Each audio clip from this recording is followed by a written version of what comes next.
looking purple. Hi everyone, I'm Emma Roberts from the new movie It's Kind of a Funny Story. Coming up, I'll have today's pop quiz, but first, Channel 1 News starts right now. You got a clue. You say you wish that you could find a girl like me. It's hilarious how obvious can one girl be. Thanks, Emma. We'll check back in with you later. I'm Justin Finch, and we're starting off today with a look at headlines, and Adriana Diaz joins me to help break them down. AD, what's up? Well, Justin, I'm sure you've used your laptop while it was sitting on top of your lap, right? Well, you might want to think again, because according to new research, you could be at risk for toasted skin syndrome. According to a new report, if you've ever put your computer right on your lap for a long period of time, you could be in danger of a skin condition that's caused by long-term heat exposure.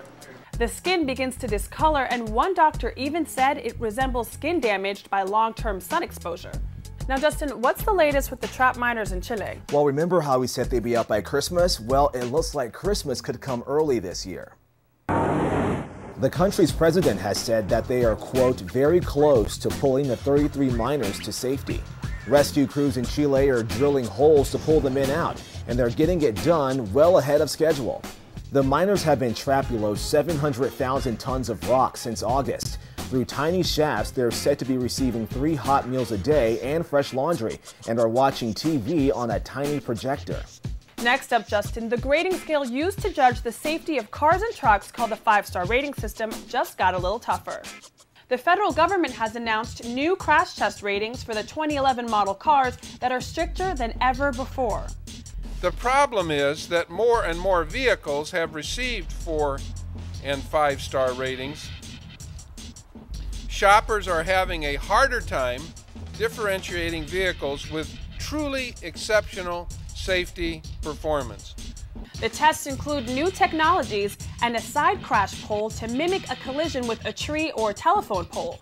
Of the 34 vehicles tested, only 2, the 4-door BMW 5 Series and the Hyundai Sonata, got the highest 5-star ratings. The lowest score went to the Nissan Versa with just 2 stars.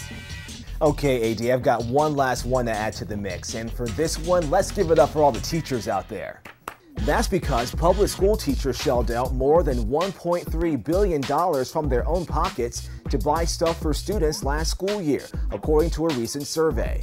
That's more than Canada spent hosting the 2010 Winter Games. Each teacher spent about $350 on school supplies, ranging from number 2 pencils to computer software.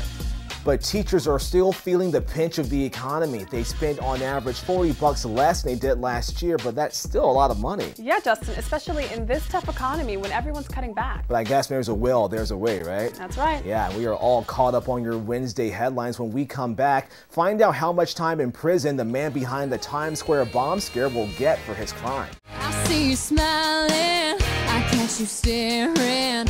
It was called a near miss because the bomb a man named Faisal Shahzad planted months ago in New York's busy Times Square failed to go off, preventing what could have been a massive tragedy.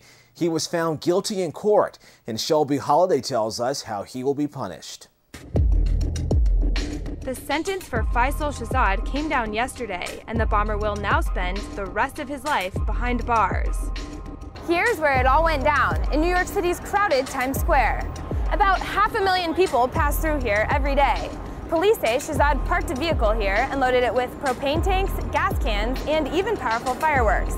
His goal? He said to kill more than 40 people. Luckily, the bomb never went off. Shahzad was arrested at a New York airport 2 days after the attempt, and he pleaded guilty to terrorism charges in June.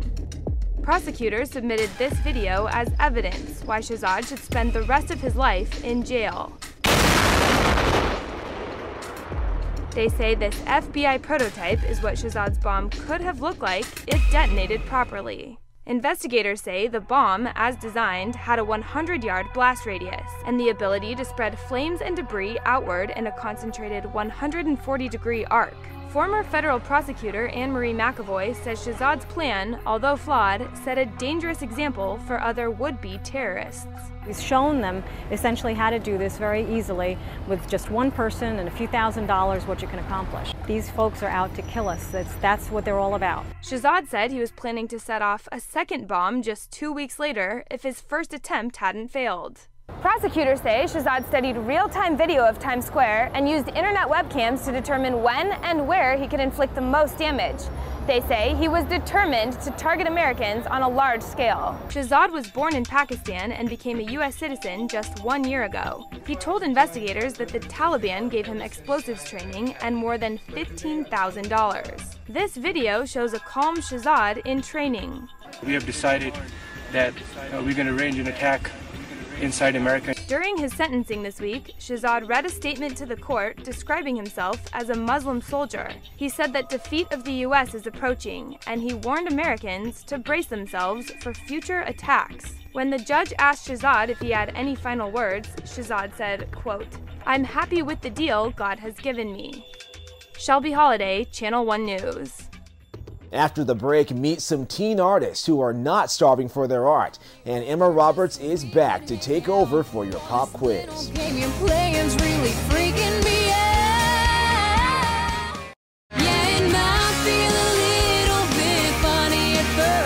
Hey, I see you doodling out there, so you might want to hear this. Did you ever think you could make money off of your stickmen and squiggly scrawls? Well, maybe you could.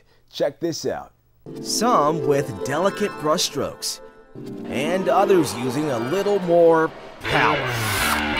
Students of a program called Arts for Humanities in Boston have a lot of fans, including the mayor. Boston, right across. No other city has a bike rack like this.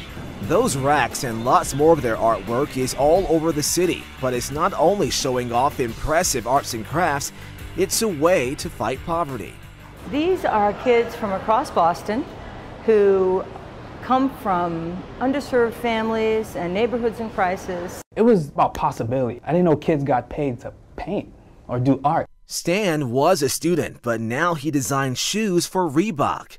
And he's one of almost 7,000 professional artists who have come from the program. Last year, Susan's group earned $100 to $5,000 per painting that sold. One project, $65,000. And the total paycheck, $500,000. Half goes to the artist and half goes towards bettering their communities. We're really engaging them in real work for hire that helps to support them. Kirshner Williams is 17 years old. I just like to make tables. Made of, gotta guess, magazines. This is the only table of its kind that actually comes with a shelf. His unique art is now featured in not only a gallery, but the magazine, Architectural Digest. Fame and money aren't all these students are taking away from Arts for Humanity. Like, I could come here and do whatever I want. There's no limits. They found a passion that can beautify a canvas, a community, and it couldn't hurt their cash flow. Want to unleash your inner artist? Well, head over to the Mural Maker at channel1.com. Okay, let's get to your pop quiz. Now, this week is World Space Week, and one reason this week was chosen is because on October 4th, 1957, the first human-made satellite was launched into space. And now, here's Emma Roberts with your question. So for your pop quiz today, the question is, what was the name of the first human-made satellite? Is it A, Galileo 2, B, Apollo 13, C, Columbia 1, or D, Sputnik 1?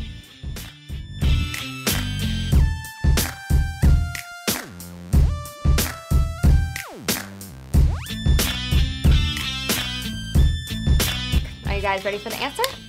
The answer is D, Sputnik 1, and Channel 1 can tell you more about it. It was 53 years ago that Sputnik 1, the first man-made satellite, was launched successfully and entered the Earth's orbit. Made by the Soviet Union, this 183-pound beach ball-sized aluminum sphere shocked the world and triggered the so-called space race between the U.S. and the Soviet Union. That race didn't let up until 12 years later, when the U.S. successfully sent astronauts to the moon in 1969. Thanks for tuning in to Channel 1 News. See you next time. Thanks for helping out, Emma, and now it's time for us to get going. I'm Justin Finch. Have a great day, and we'll see you back here tomorrow.